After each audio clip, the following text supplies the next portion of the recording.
નમસ્કાર, આપ જોઈ રહ્યા છો સ્પાર્ક ટુડે ન્યૂઝ। વડોદરા શહેરમાં આવેલા ઉંડેરા ગામ પાસે પાણીની મુખ્ય નળિકામાં ભંગાણ સર્જાતા લાખો બેરલ પાણી વેડફાઈ ગયું હતું। આ લીકેજ હોવાથી લોકોને સ્પેશિયલ પૂરતું પાણી મળી રહ્યું નથી। ત્યારે વડોદરા શહેરમાં પીવાના પાણી માટે તંગી સર્જાતી હોય અને અમુક વિસ્તારમાં પાણી આવતું હોય ત્યારે ડોળું પાણી આવતું હોય ત્યારે અહીંયા પાણીનો વેપાર થતો હોય તેમ દેખાઈ રહ્યું છે। ત્યારે અધિકારીઓને ટેલિફોનિક સંપર્ક કરવાનો પ્રયાસ પણ અધિકારીઓનો કોલ કોઈ રિસીવ કરતું નથી, આ જવાબ પણ આપી શકતા નથી। તો મીડિયાના માધ્યમથી વહેલી તકે કામગીરી કરવામાં આવે તેવી માંગણી કરવામાં આવી રહી છે।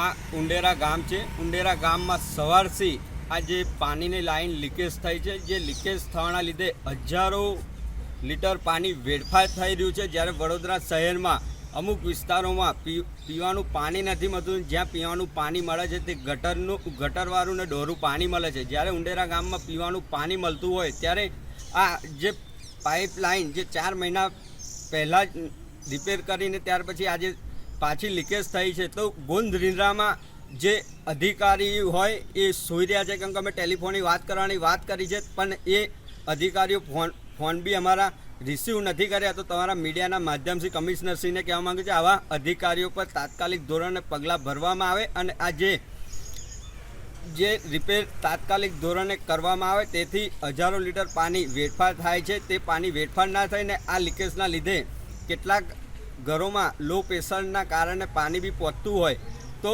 વહેલી તકે રિપેર થાય તો લોકોને પ્રેશરથી પાણી બી મળે।